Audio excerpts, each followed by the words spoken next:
Good morning. Good morning. Good morning. Good morning. Good morning. Good morning. कौन ready है morning activity के लिए?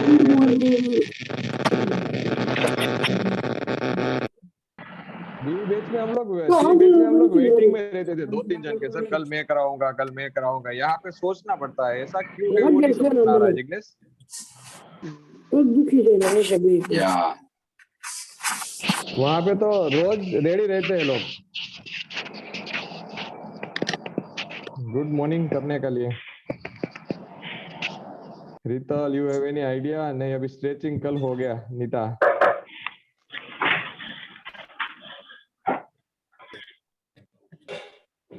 को एक्नॉलेज करते हैं, कैसे खुद को एक्नॉलेज करते हैं दोनों साइड। हाँ, खुद को एक्नॉलेज कर wow. देते हैं रितल। यस मितुल, कल आपके पास आएंगे, डोंट वरी, मैंने देख लिया है। ओके ओके, तो इतनी सुबह में हम उठते हैं और हम इंग्लिश क्लब में आते हैं और सारी चीजें हम ही मैनेज करते हैं। तो हम बहुत लोगों को थैंक यू बोलते हैं। अपने आप को कभी थैंक यू बोला है आपने? बोला होगा या नहीं बोला होगा, उस पे नहीं जाते हैं। बट हम आज हमारा राइट हैंड आपको ऊपर करना है, यहाँ पे थपथपाना है और थैंक यू बोलना है 3 बार।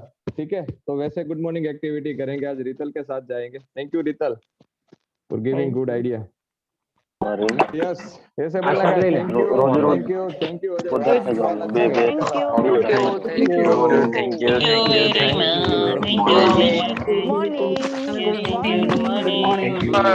Morning, everyone. Good morning. Good morning. Good morning. Thank you. Good morning. Good morning. Good morning. Good morning. Okay, welcome all of you. Rakesh sir, आपका 5 मिनट जाएगा। थोड़ा कुछ बातें करना है मुझे भी। पहला चीज, आप सबने जिसने भी रीनेम नहीं किया है, please right your name with roll number everyone. Second one, बहुत से लोगों का वीडियो ऑफ रहता है। जब हम अड़ोस पड़ोस में बात करते हैं तो विंडो बंद करके बात करते हैं, नहीं ना? लंबी बात करनी है तो हम वीडियो खोल के ही बात करते हैं। हम रोज 40 to 50 मिनट रहते हैं। तो मेरा रिक्वेस्ट सभी से है। और दूसरा, हम आपके पड़ोसी नहीं है, हम आपके फैमिली मेंबर है, क्योंकि हम रोज मिलते हैं। तो आपको विंडो ऑन ही रखना है ताकि हम आपसे बात कर सके। सभी से मेरा रिक्वेस्ट है, please switch on your video. Everyone please. अभी मुझे नाम नहीं लेना है किसी का, बहुत सारे लोग हैं अभी भी वीडियो ऑन नहीं हुआ है। Please switch on your video. Okay, अभी आपके फोन में जहां पे भी लॉगिन है वहां पे ऊपर जूम लिखा हुआ होगा, वहां पे क्लिक कीजिए। सभी को रिक्वेस्ट है कि वहां पे क्लिक कीजिए और उसका स्क्रीनशॉट ले लीजिए। जो भी मीटिंग आईडी खुलता है ना, उनका स्क्रीनशॉट ले लीजिए, या तो मीटिंग आईडी नोट पे लिख ले। मैं आपको बताता हूँ कैसे आएगा। सॉरी, एक मिनट, मैं मेरी फोटो शेयर करके बताता हूँ। ऐसे आएगा, स्क्रीनशॉट आएगा। तो वो स्क्रीनशॉट आप लोग लिख लो। देखो ऐसे होगा, आप ऊपर जूम पे क्लिक करेंगे ना, ऊपर जूम दिख रहा है, वहां पे आप क्लिक करेंगे तो नीचे एक मीटिंग आईडी होगा। या तो स्क्रीनशॉट ले लो या तो उसको लिख लो, क्योंकि आज से आप गूगल फॉर्म से मीटिंग आईडी फाइंड नहीं कर सकते उसके लिए, क्योंकि आप बीच में लीव हो तो आपको प्रॉब्लम होगी, उसके लिए बोल रहा हूँ। और आज से आपको रोज मीटिंग आईडी लिखना है या इसका स्क्रीनशॉट लेना है। उसके बाद आप है ना, मीटिंग आईडी कभी भी आप लीव हो सकते हो, कभी भी आप लीव होगे तो आपको क्या करना है, जैसे ही जूम खोलोगे ऐसा ज्वाइन का बटन आएगा। फ्यूचर में आपको गूगल फॉर्म नहीं भरना है दूसरी बार, और दूसरी बार गूगल फॉर्म खुलेगा भी नहीं 7 बजे के बाद आज से। तो आपको ज्वाइन पे क्लिक करना है। जूम पे जाएंगे ना कभी भी जुड़ने के लिए, ये लीव हुआ तो ही करना है, बाकी नहीं करना है। तो ज्वाइंट पे क्लिक करना है। जैसे ही ज्वाइंट पे क्लिक करोगे ना, एक ऐसा एरो दिखेगा जहां पे राउंड मार्क किया है ना, ये जो ये राउंड मार्क है ना, वहां पे एरो दिखेगा। वहां से आपको मीटिंग आईडी मिलेगा। देखो नीचे है English club day 11, day 10, day 8। तो वो जो भी मीटिंग आईडी ज्वाइन किया है मैंने, पास्ट का हिस्ट्री वो मिलेगा। तो वहां पे आपको जो दिन का है मीटिंग आईडी वो क्लिक करना है।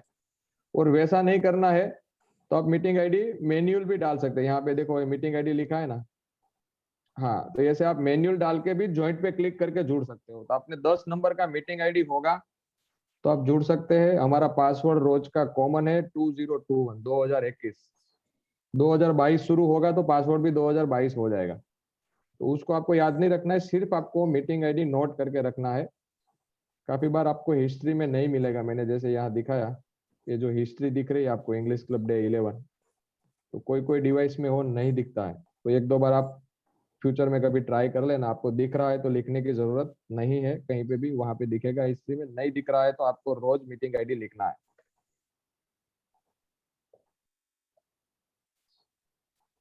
तो मैंने जो बोला हो शायद आप समझ गए होंगे, और आपका कोई भी क्वेरी होगा तो आप कोच से कांटेक्ट कर सकते हैं इसके रिगार्डिंग। अभी आपका क्वेरी नहीं लेंगे, हम सीधा क्लास की ओर चलते हैं। I am inviting to Rakesh Hirpara. Welcome Rakesh.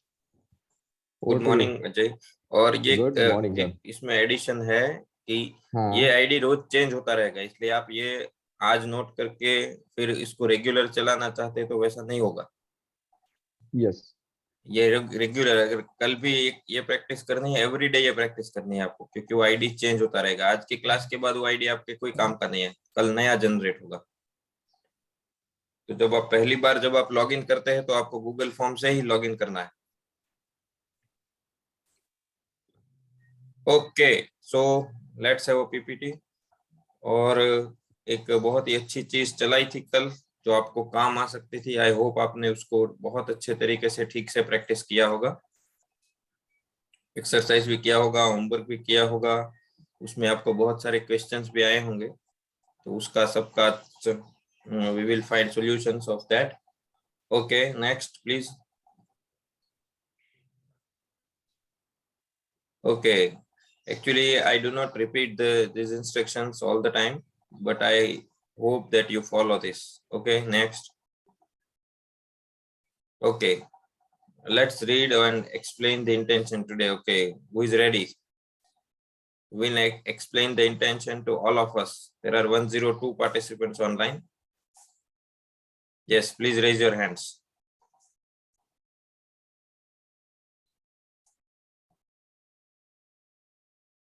(158) Upendra Kumar. 158 Upendra Kumar. Please unmute yourself. Yes, Upendra.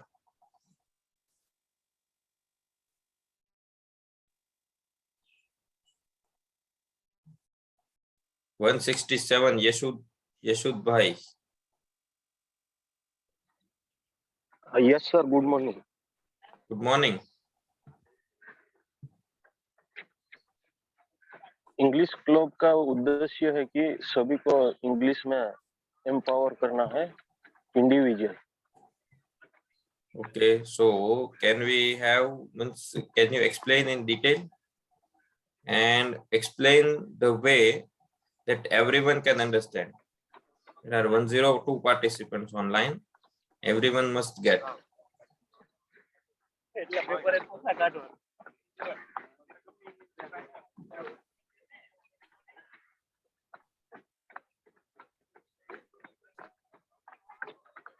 Read first. To empower every individual by teaching him or English. Very good. Now, what is the meaning of that?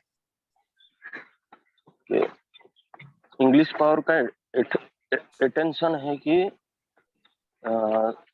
सभी को English में individual empower करना है। Okay, better. Very good. Now we will have to explain the same in English. So from next time, be ready. Okay. जी sir. Thank you. Yes. So our intention is to empower every individual by teaching him or her English, and we do not just read. We all must follow the same, right? And this is the intention, and for that we are here. Okay, next slide, please. Okay, so who will share?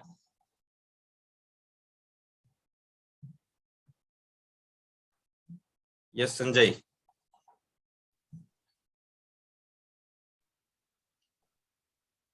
Good morning. Good morning. I want to I want to learn English because I am feeling same during conversation with my seniors during conference and many times WhatsApp group. There are all conversation being in English. So I am Great. want to learn English. Okay, very good. Sanjay की बातों से अभी एक चीज मेरे को light हुआ और आप सबके लिए है। हमारे लिए इंग्लिश का मतलब कभी कभी क्या होता है कि प्रेजेंट में एम इज आर है और पास्ट में वाज वेयर है। हम हर चीज के आगे एम इज आर लगा देते हैं और पास्ट है तो हम I am go to market, मतलब हम ऐसा बताना चाहते हैं मैं मार्केट जाता हूँ या मार्केट जा रहा हूँ, तो I am go to market. I past है तो I was go to market. हमको लगता है एम इज आर का मतलब ही होता है प्रेजेंट और वॉज वेयर का मतलब पास्ट होता है। बट अब आप सिंपल प्रेजेंट टेंस सीख चुके हो और मैंने आपने देखा होगा कहीं पे भी एम इज आर नहीं सिखाया है। सिंपल प्रेजेंट टेंस में कहीं पे आया है एम इज आर? कुछ नहीं, राइट। तो जब भी आप कोई भी प्रेजेंट टेंस की या रूटीन की या कभी कभी होने वाली एक्टिविटी की बात करेंगे तो उसमें एम इज आर यूज नहीं करेंगे, राइट। सो इसको प्रैक्टिस में डालिए, पुरानी आपकी आदत को बदलिए और नई आदत को डेवलप करिए, बोलने के लिए, लिखने के लिए और सुनने के लिए। Okay, so next slide please. Okay, it's a very special day. There are 3 participants who have birthday today: Trusha Hirpara, Mahesh Siddharth, and Aniket Balda. Are you there? Yes. Anyone wants to share anything? Trusha, Mahesh, Aniket, do you have anything to say? Yes, Vaishali. All the 3 a very happy birthday. Okay. Thank you. Thank you. Okay, next please. Okay, so a daily practice I gave you yesterday that you have to do some things, 2 of the things on the regular basis. You will have to read for 5 minutes and you will have to listen to anything for 5 minutes. So कौन है जिन्होंने ये दोनों को completely जैसे बताया था वैसे फॉलो किया? Please raise your hands. 5 minute reading भी किया और 5 मिनट लिसनिंग भी किया कंप्लीटली जैसे बताया था उसी तरीके से, ठीक? यस, 86 जल्पा।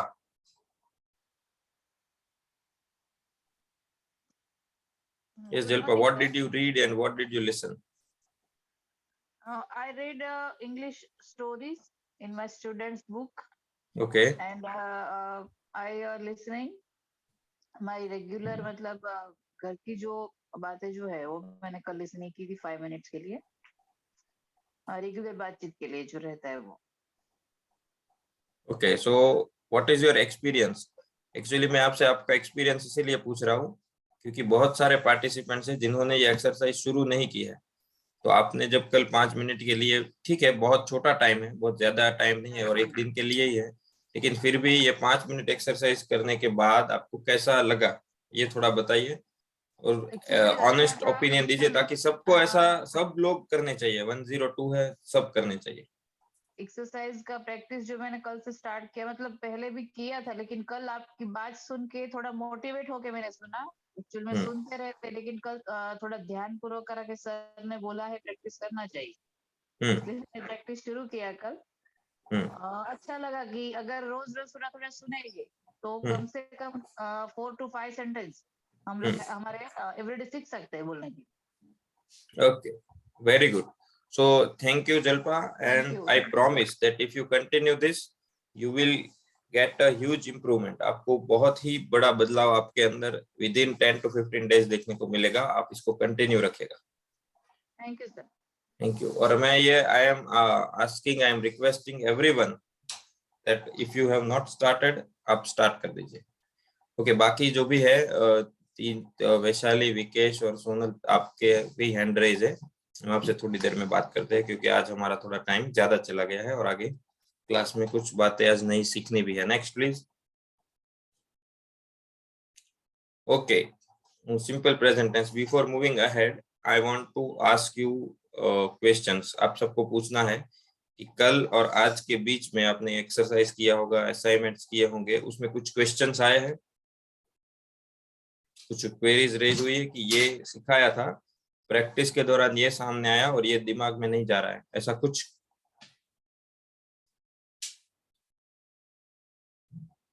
कुछ भी, एनीथिंग जो आपको नहीं समझ में आया हो, इस पर फोकस करने की ज्यादा जरूरत हो, वैसा है? Yes, birthday boy 121 Mahesh. Thank you sir. Sir पहला सेंटेंस था, હું રોજ સાંજે ચા બનાવું છું और मैंने लिखा था I make tea every day at evening. फिर वो जो आंसर शीट आई थी ना करेक्शन के लिए, उसमें लिखा था I make tea every evening. तो मैंने जो लिखा था उसमें कुछ है गलती या वो भी सही है? दोनों सही है. ओके. यस सोनल. હા sir, good morning. Good morning. મને છે ને સેન્ટેન્સમાં આમ ખબર નથી પડતી કે કયું અહીંયા ક્યાં આવે. જો મેં એક લીધું હતું ને, તેવું આ વિષયનો અભ્યાસ નિયમિત રીતે કરે છે. Hello. Yes, yes, you are audible. તો they are study regular this subject. હું બનાવતી હતી ને તો મેં ઈ રીતે બનાવ્યું છે. मैं अभी हमने शुरू में ही आपको बताया कि अभी एमिजार हमने कहीं सीखा ही नहीं है. हाँ. राइट, तो यूज ही नहीं करना है, अभी नहीं करना है, आएगा वो उसका टाइम. તો પછી આમાં બી નહીં કરવાનું. આ વાક્ય કાલ તમે હોમવર્કમાં આપ્યા હતા. ओके, सेंटेंस बोलिए फिर से. તેઓ આ વિષયનો અભ્યાસ નિયમિત રીતે કરે છે. ઓકે, શું છે વર્બ, શું છે ક્રિયાપદ, શું છે વાક્યમાં? What is the verb? નિયમિત અભ્યાસ નિયમિત રીતે કરે છે ઈ આવે. અભ્યાસ કરે છે. હા હા, अभ्यास અભ્યાસ करे, કરે. Means study. હા, સ્ટડી. अपना पैटर्न क्या है? પહેલા ઓબ્જેક્ટ આવે. सब्जेक्ट. સબ્જેક્ટ. क्या है सब्जेक्ट? તેઓ. तो तेओ का हाँ. इंग्लिश क्या होगा? ધે. ते. उसके बाद સ્ટડીઝ. स्टडी. उसके हाँ. बाद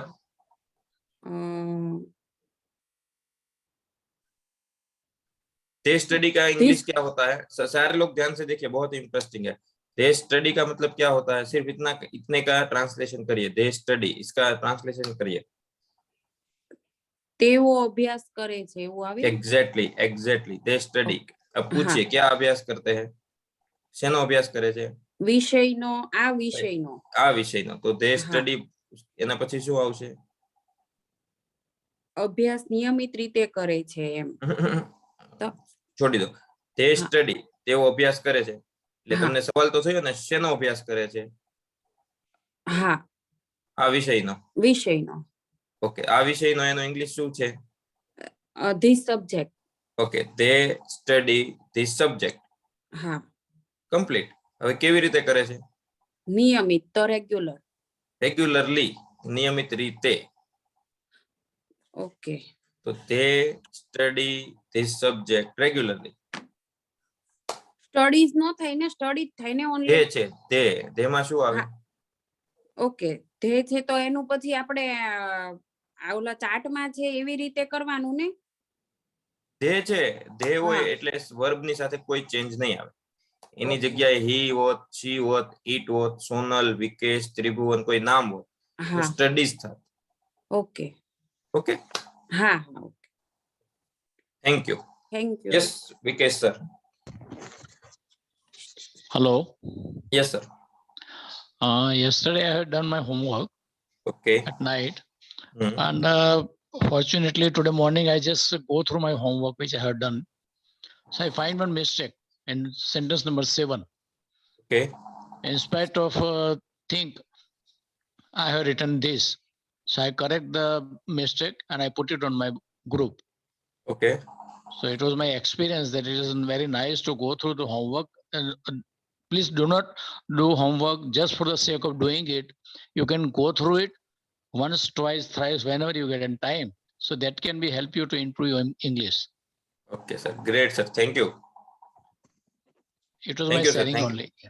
ओके सर, सर का ऐसा कहना था, आपको अगर किसी साथी को नहीं समझ में आया, कि उन्होंने अपना होमवर्क किया भी था और उन्होंने वापस रिपीटेडली चेक किया तो उनको कुछ नई चीज मिली। और आपको बताऊं कि आपने देख ही लिया होगा विकेश सर की इंग्लिश से कि उनका इंग्लिश कितना इम्प्रूव्ड है, मेरे से भी ज्यादा अच्छा इनफैक्ट। तो और वो ट्रांसलेशन का काम करते हैं, मतलब इंग्लिश से गुजराती, गुजराती से इंग्लिश। फिर भी वो इतना कीनली ऑब्जर्व करते हैं, टाइम पर आते हैं और होमवर्क भी करते हैं। तो सोचिए, तो हमारे लिए ये कितना जरूरी है। Okay sir, thank you for sharing. Yes Tribhuvan sir. Sir, as you teach in articles, why we require a and n conceptually? For example, a mango or an apple, right? So, in a simple past tense ma, sorry, simple present tense ma, third subject third person હોય અને singular હોય, તો પાછળ આપણે verb ની પાછળ s કે es લગાડીએ છીએ. રૂલ છે કે આની પાછળ પણ કોઈ કોન્સેપ્ટ છે? વાય આની જરૂર શું કામ પડી એમ? તો એ રૂલ છે, એમાં કોઈ કોન્સેપ્ટ નથી. Okay sir. ओके नहीं, आपका क्वेश्चन अच्छा लगा, लेकिन इसमें कोई कॉन्सेप्ट नहीं है, ये रूल है। ओके। और आपने मुझे सोचने पर भी मजबूर कर दिया, मुझे रिसर्च करना पड़ेगा। नहीं, मैं आपकी बात समझ गया कि ए और एन में जैसे वो एक कॉन्सेप्ट है कि अगर आगे मतलब वो बोलने में इजी पड़े इसलिए हम एन लगाते हैं। Right sir.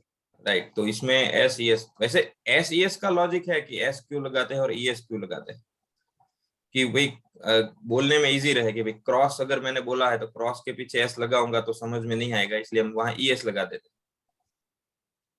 हैं। राइट, क्रॉस है तो क्रॉस के पीछे अगर मैं एस लगाऊंगा और तो मैं बोलूंगा क्रॉस तो नहीं समझ में आएगा, तो वहां जैसे स वाले उच्चारण वाले जो भी शब्द आते हैं वहां ई एक्स लगा देते हैं, तो क्रॉसिस हो जाएगा। टीच है तो टीच के पीछे एस लगाऊंगा तो टीच समझ में नहीं आएगा, इसलिए उसके पीछे ई एस लगा देते हैं, टीचिस।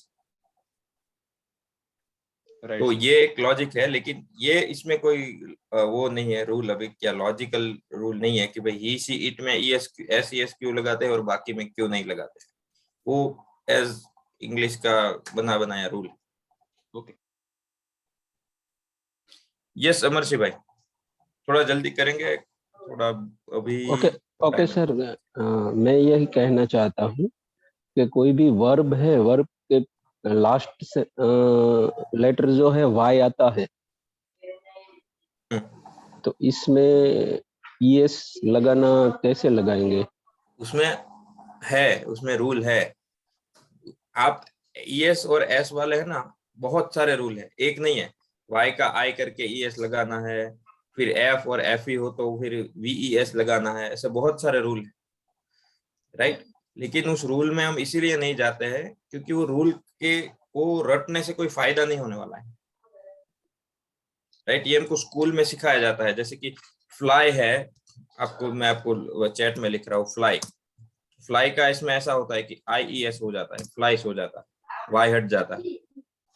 तो ऐसे बहुत सारे रूल है, लेकिन वो रूल को रट्टा मारने से कोई फायदा नहीं होने वाला।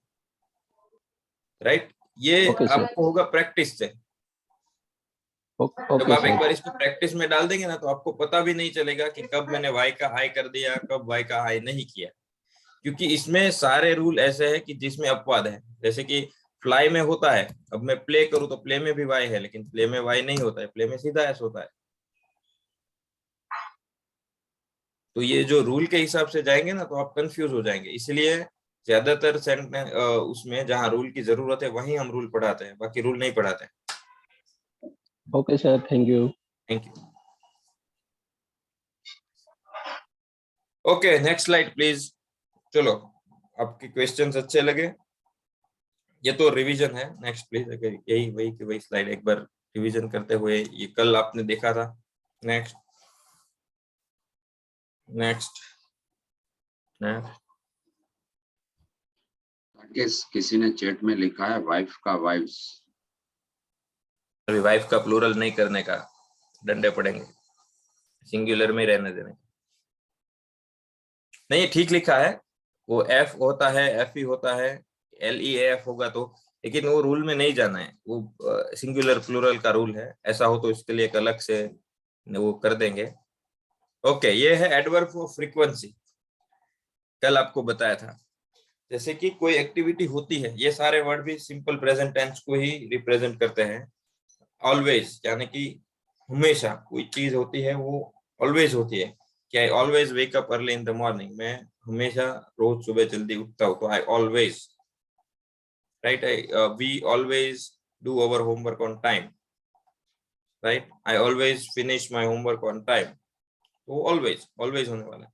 ऑलवेज का ऑपोजिट नेवर है, right, I never do my work on time, we never complete our homework on time, कभी नहीं करते हैं। यूजुअली मतलब नॉर्मल तरीके से, यूजुअली नॉर्मली एक जैसा मीनिंग है। फ्रीक्वेंटली मतलब बार बार, कोई चीज बार बार हो रही है, फ्रीक्वेंटली फ्रीक्वेंसी उसकी ज्यादा है। रेगुलरली नियमित तौर पर, ऑफन, ऑफन का भी वही है, कई बार, बार बार। समटाइम्स कभी कभी, they sometimes come to our home, वो कभी कभी हमारे घर आते हैं, right. I sometimes read novels, मैं कहीं कभी कभी नॉवेल्स पढ़ता हूँ। ओकेजनली मतलब प्रसंगोचित, राइट, हम कई चीज ओकेजनली करते हैं ना, जैसे कि आप ट्रेडिशनल कपड़े पहनते हैं, वो रेगुलर तौर पर नहीं पहनते हैं, ओकेजन है तो पहनते हैं, तो ओकेजनली प्रसंग के अनुसार, राइट। रेयरली कभी कभी, राइट, आई रेयरली गेट एंग्री, जैसे कि मतलब मैं बहुत ही रेयरली, बहुत ही कम गुस्सा होता हूँ, कभी कभी होता हूँ, ऐसा। सेल्डम मतलब हार्डली जैसा, मतलब सेल्डम और हार्डली। सेल्डम मतलब कभी भी, मतलब आपका नसीब है तो, ऐसा। हार्डली मतलब बहुत ही मुश्किल से, उसके वर्ड में उसका ये सब लिखा है। तो ये सारे जो है एडवर्ब ऑफ फ्रीक्वेंसी, ये सेंटेंस बनाते वक्त आप यूज कर सकते हैं, लेकिन उसका एग्जैक्ट मीनिंग नेचुरली आपको अगर सीखना है तो आप अपनी थोड़ी रीडिंग बढ़ाइए। ये रीडिंग में जैसे जैसे ये वर्ड आते जाएंगे, उसका एप्लीकेशन आप सीखते जाएंगे कि ये यहाँ पे हार्डली क्यों यूज हुआ, यहाँ पे ऑलवेज ही क्यों यूज हुआ, यहाँ ऑफन ही क्यों यूज हुआ, राइट। इसके रूल सीखने से कोई मतलब नहीं है, इसमें भी ये भी प्रैक्टिस वाली ही चीज है। नेक्स्ट, ओके, ये सेंटेंस पैटर्न था। एक चीज अच्छी लगी कि किसी के भी सवाल डू मतलब SES वाले उसमें नहीं आए। ओके, सबको मतलब समझ में आ गया कि कहाँ नॉर्मल वर्ब यूज करना है, कहाँ SES वाला करना है। दैट्स वेरी गुड, यही सबसे इंपॉर्टेंट होता है। ओके, अब तक हमने सीखा था कि भाई पॉजिटिव सेंटेंस थे, अभी कहीं नकार नहीं आया था। जैसे कि आई गो टू स्कूल, मैं स्कूल जाता हूँ। वी प्ले क्रिकेट, हम क्रिकेट खेलते हैं, right. You wake up early in the morning, आप सुबह जल्दी उठते हैं। She makes tea in the morning, वो सुबह चाय बनाती है, right. He goes to temple every Sunday, वो हर संडे मंदिर जाता है। लेकिन उसमें अगर नहीं आ गया, नेगेटिव है, कुछ नहीं करते हैं। आई डू नॉट, मैं सुबह जल्दी नहीं उठता हूँ, राइट। हम होमवर्क टाइम पर नहीं करते हैं, या फिर हम स्कूल नहीं जाते हैं, राइट। वो, या फिर आप मंदिर की मुलाकात नहीं लेते हैं, राइट। आप पढ़ते नहीं हैं, आप लिखते नहीं हैं, एटसेट्रा एटसेट्रा, नहीं वाले सारे सेंटेंस। तो उसमें बहुत ही इजी है। आई वी यू, ये पहला जो बंच है सब्जेक्ट का, जहां नॉर्मल वर्ब लगता था आगे कल, वहां पे आपको डू नॉट लगा देना है, तो वो हो जाएगा negative. So I do not get up early in the morning. I do not read, I do not write. We do not read, we do not write. The students do not come on time. The teachers do not teach, teachers जो है पढ़ाते नहीं है। तो ये negative हो गया। सिर्फ आगे क्या लगाना है, डू नॉट। कौन से सब्जेक्ट में, आई वी यू दे या प्लूरल सब्जेक्ट, मतलब जिसमें नॉर्मल वर्ब आता था। कहाँ पे नॉर्मल वर्ब आता था, वो कल आपने सीखा था। कुछ भी लगाया नहीं है, मतलब प्ले का प्ले, गो का गो वगैरह। अब मान लीजिए अगर ही शी इट वगैरह कुछ है तो नेक्स्ट स्लाइड देखिए। नेक्स्ट, अगर मान लीजिए ही शी इट सिंगुलर, कल जहां देखा था ना, कल क्या देखा था कि ही शी इट सिंगुलर सब्जेक्ट है, थर्ड पर्सन सिंगुलर है, तो वर्ब के पीछे क्या लगाते थे, एस या ईएस। प्ले का क्या हो जाता था, प्लेज, गो का गोज, इट का it's. He plays cricket, he goes to temple, right? Ajay likes to write, Arvind runs very fast, Jignesh speaks very well। सबके पीछे एस लग रहा है, क्यों, थर्ड पर्सन सिंगुलर है। माय फादर कुक्स वेरी गुड, मेरे पिताजी जो है वो अच्छी रसोई बनाते, right? My brother watches TV, मेरा भाई टीवी देखता है, वॉच के पीछे ईएस लगाया क्योंकि my brother is third person singular. अगर उन्हीं सारे सेंटेंस को मुझे नेगेटिव करना तो वहां पे क्या लगेगा, डज नॉट।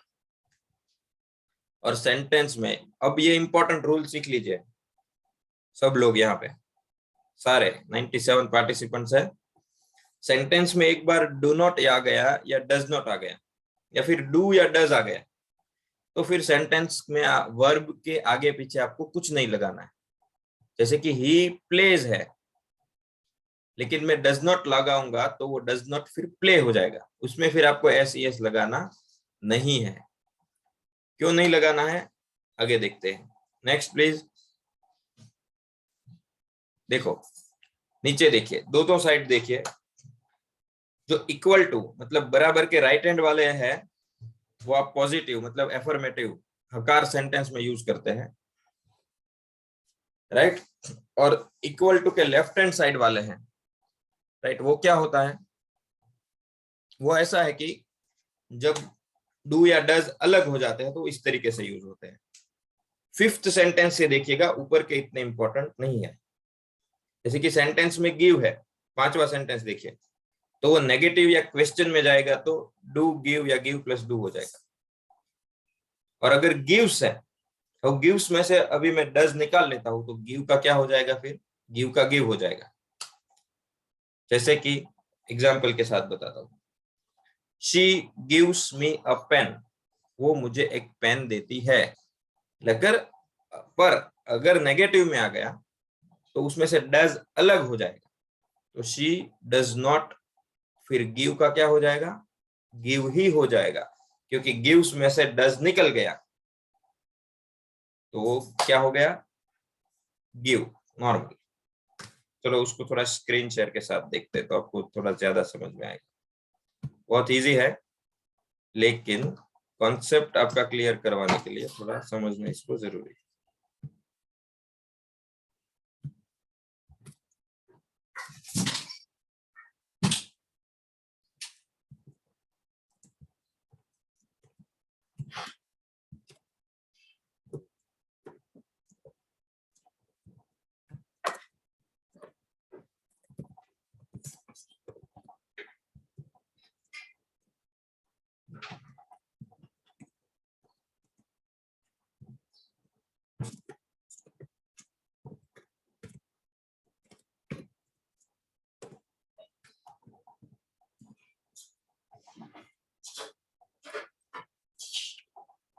देखिए दोनों में डू नॉट और डज नॉट आ गया तो वॉच का क्या हो गया, वॉच। अब दूसरा सेंटेंस देखिए, पहला तो इंपॉर्टेंट नहीं है, पहला आपको समझ में आ गया। अब वॉचिस के पीछे वॉचिस क्यों यूज हुआ है, क्योंकि वॉचिस के अंदर डज है इसलिए वो पीछे ईएस लगा है। लेकिन अगर इसमें से मैं डज निकाल लेता हूं तो वॉच का फिर क्या हो जाएगा, वॉच ही रह जाएगी क्योंकि डज तो है ही नहीं, राइट? तो जब भी सेंटेंस में डू और डज अलग से आ गया तब आपको वर्ब के साथ कुछ भी नहीं करना है। वॉच का वॉच, वॉच का वॉच, चाहे ही हो, शी हो, इट हो, कोई भी सब्जेक्ट हो, राइट? इसका अगर मैं क्वेश्चन बना लेता हूँ कि मैं टीवी देखता हूँ, अगर मुझे ऐसा पूछना है कि क्या मैं टीवी देखता हूँ, तो ये हो जाएगा, क्या वो टीवी देखता है,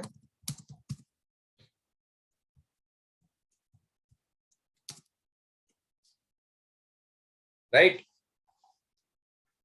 इतना ही है, इसमें और कुछ नहीं सीखना था, इतना ही सीखना था कि जब सेंटेंस में डू या डज आ गया तो फिर आप वर्ब के साथ क्रियापद के आगे पीछे कुछ भी नहीं लगाएंगे, क्योंकि जो हेल्पिंग वर्ब है वो वर्ब से छूट चुका है, वो अलग हो चुका है।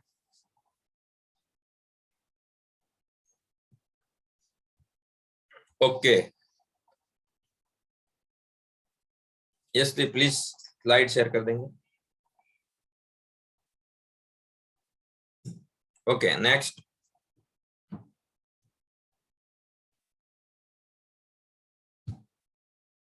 Slide next. देखिए इसको थोड़ा एग्जांपल के साथ, अब मैं आपको एक, इसमें लिखा नहीं है, बहुत एक ही लाइन में बता देता हूँ। एक होता है interrogative sentences.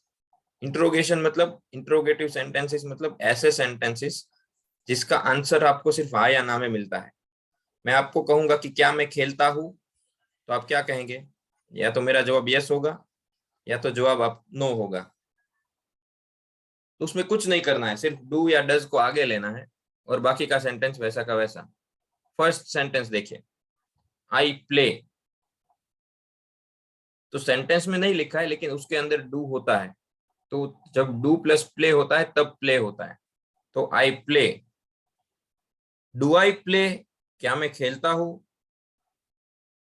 Answer, I do not play. Right, अब आप अपने तरीके से देखिए, आपके सेंटेंस, आपके वहां पे क्या होता है। जैसे कि आप बोलना चाहते हो कि मैं लिखती हूँ, क्या मैं लिखती हूँ? नहीं, मैं नहीं लिखती हूँ। So I write. Do I write? No, I do not write. Okay, so interrogative के कुछ एग्जांपल्स देते हैं ताकि आपको वो भी क्लियर हो जाए। क्या हम पढ़ते हैं? So do we read. क्या आप पढ़ते हैं? Do you read. Do you like, आपको पसंद है। राइट, डू यू गो, क्या आप जाते हैं। Right, do you give anything to me, क्या आप मुझे कुछ देते हैं। राइट, ये इंट्रोगेटिव जिसका आंसर सिर्फ यस और नो में मिलता है। वैसे सेंटेंस जिसकी शुरुआत डू या डज से होती है। हेल्पिंग वर्ब से मतलब कोई भी, जब पास्ट आएगा तब डिड से होगी, फ्यूचर आएगा तब शैल या विल से होगी। चलो second sentence, we go. Do we go? We do not go. हम जाते हैं, क्या हम जाते हैं? नहीं, हम नहीं जाते। सिर्फ सेंटेंस को आपको ऑब्जर्व करना है, उसमें कुछ बहुत ही डिफिकल्ट चीज नहीं है इंग्लिश को लेकर, सिर्फ आपको समझना है कि ये कैसे यूज होता है। यू वेक अप, आप उठते हैं। Do you wake up? You do not wake up. They right, वो लिखते हैं। वे, डू दे राइट? क्या वे लिखते हैं? दे डू नॉट राइट, दे नहीं लिखते हैं, वे नहीं लिखते। यस अशोक, जल्दी से थोड़ा बताइए। हाँ सर, यस, आई प्ले लिखा है, इसमें क्वेश्चन जो बनाया तो डू आई प्ले ऐसा लिखा। हाँ, तो इसमें डू आई के बदले डू यू हो सकता है। वो हो सकता है, लेकिन वो उस तरीके से नहीं लिखा है, वो ग्रामेटिकली समझाने के लिए लिखा है।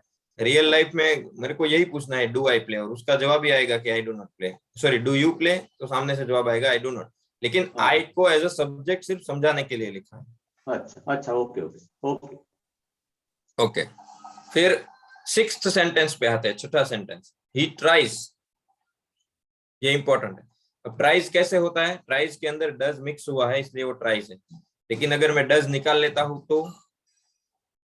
तो ट्राई का फिर नॉर्मल ट्राई हो जाएगा। Does he try. Sixth sentence में देखिए, पहले वाले सेंटेंस में ईएस लगा है, बाकी दो सेंटेंस में नहीं लगा है। क्यों नहीं लगा है? क्योंकि डज हमने अलग कर दिया है। तो does he try? He does not try. क्या वो ट्राई करता है? नहीं, वो नहीं ट्राई करता। शी सेज, वो कहती है। डज शी से? देखो, सेज का से हो गया, डज अलग कर दिया तो शी डज नॉट से, वो नहीं कहती है। इसी तरह से 8, 9 और 10 सेंटेंस। आप 1-2 मिनट ले लीजिए, अपने आप से रीड करिए और उसके बाद क्वेश्चन करिए।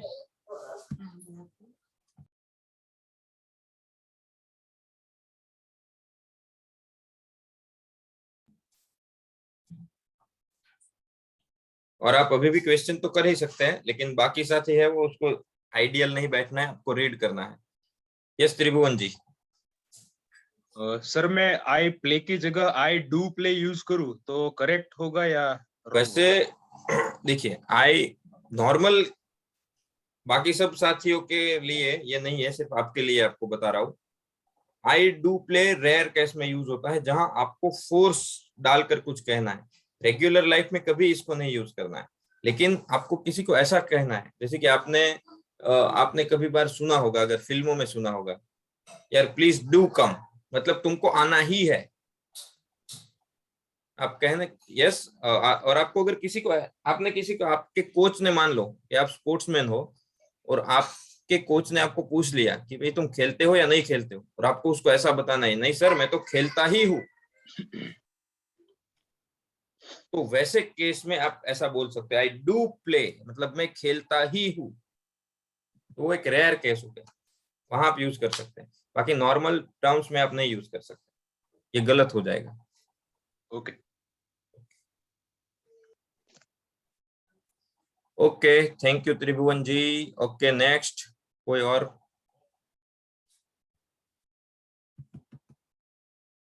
पढ़ते रहिए 163 Vipul पड़साला,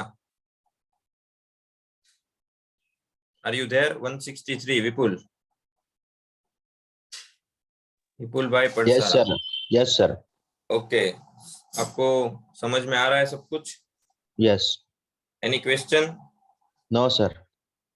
okay, very good. I read all questions. 59 वकील साहब।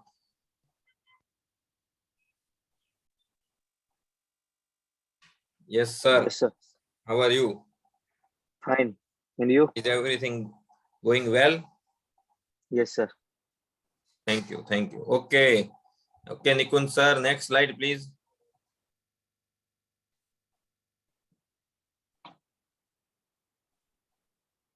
इसको भी पढ़िए,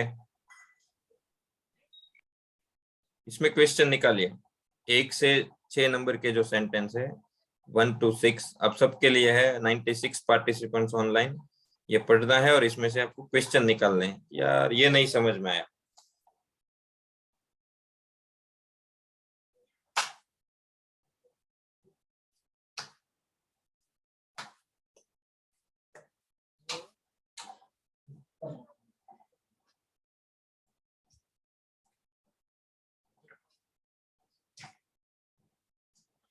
सिक्स 0 दीपक जाला।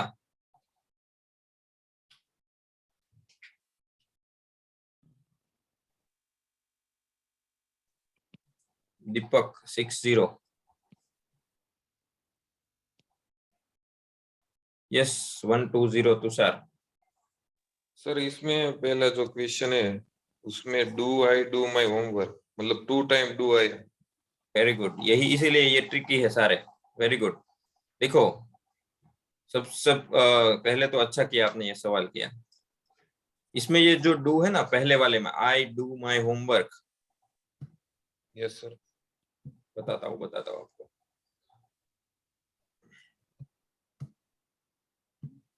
ये क्या हो गया?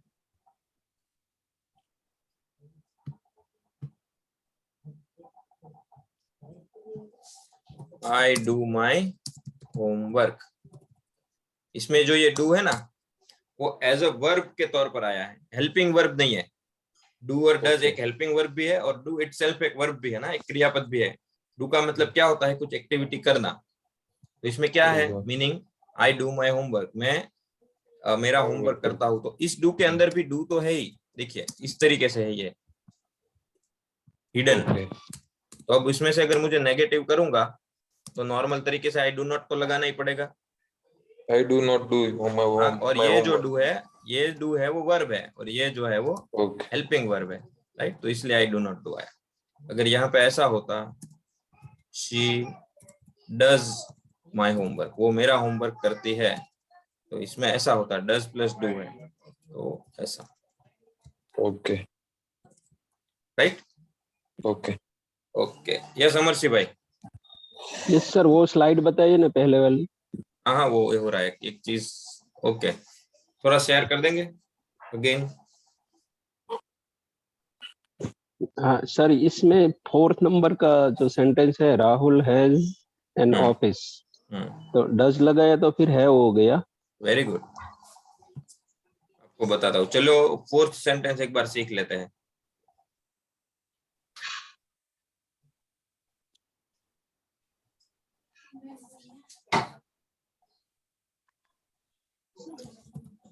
Rahul has an office. Okay, अब राहुल हैव और हैज क्या है पता है? हैव के पीछे एस ई एस नहीं लगता है, हैव का हैज हो जाता है। थर्ड पर्सन सिंगुलर है, ही है, शी है, इट है, राहुल है, अमरसी भाई है, विपुल है, तुषार है, my brother, my father, my sister, your brother, whatever singular noun, कोई भी सिंगुलर नाउन है तो वहां हैज हो जाता है। हैज का हिडन मीनिंग होता है डज प्लस हैव, राइट? तो इसका मतलब अंदर से ये है कि इसमें डज और हैव मिक्स हुआ है, इसलिए राहुल हैज हुआ है। लेकिन मुझे नेगेटिव बनाना है तो डज निकाल लेना पड़ेगा। तो अब मैं हैज में से डज निकाल लूंगा तो क्या बचा? इसमें से मैंने, हाँ, Rahul does not have an office. इसकी जगह ये सुन लीजिए, आई होता तो आई के साथ सिर्फ हैव ही आता, क्योंकि आई थर्ड पर्सन सिंगुलर नहीं है, तो फिर आई होता तो इसी तरीके से आता।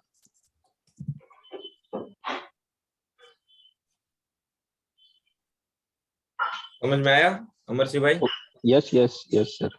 Okay, thank you. Thank you.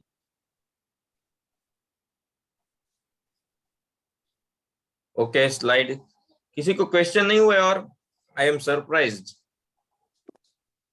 58 number बटुक भाई।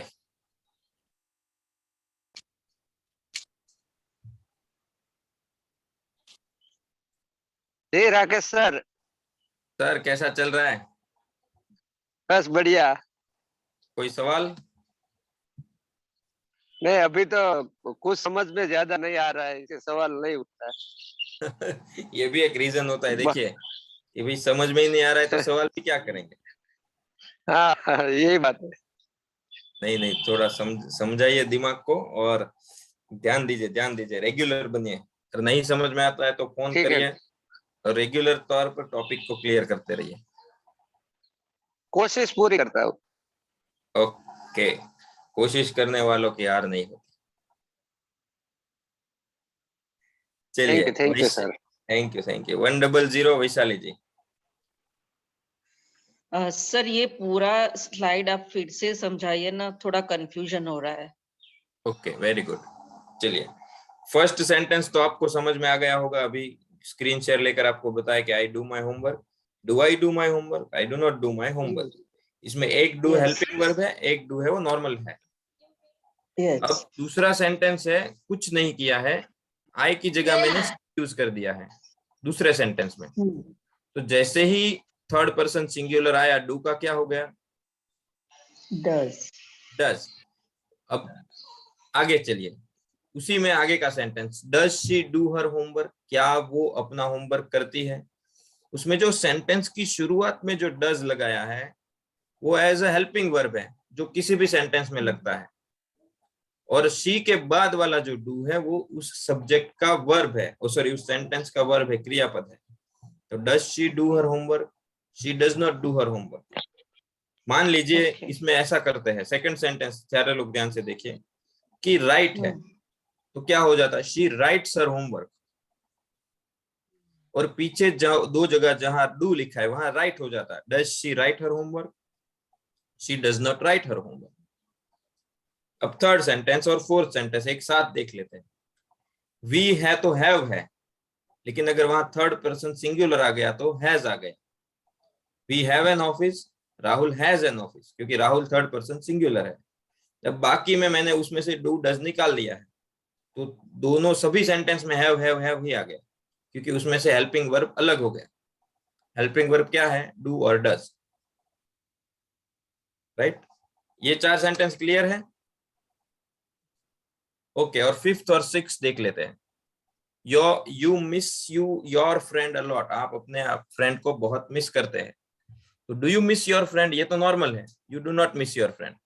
अब सिक्स्थ सेंटेंस में सिर्फ इतना चेंजेस है कि मैंने सब्जेक्ट थर्ड पर्सन सिंगुलर कर दिया, यू की जगह ये हर मदर डाल दिया, तो इसीलिए मिस का हो गया मिसिस। यस लग गया। Her brother misses her brother a lot, उसकी मम्मी जो है वो उसके भाई को बहुत मिस करती है।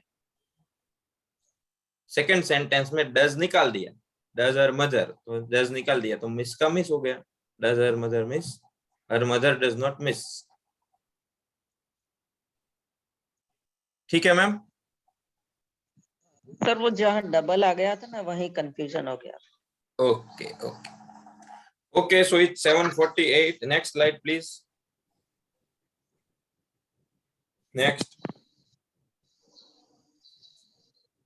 नेक्स्ट ये आपको थोड़ा प्रैक्टिस करना है, WH वाला कलम WH, इसको डिटेल में सीखेंगे, लेकिन आपको WH सेल्फ प्रैक्टिस करना है, उसमें से जितना आए उतना।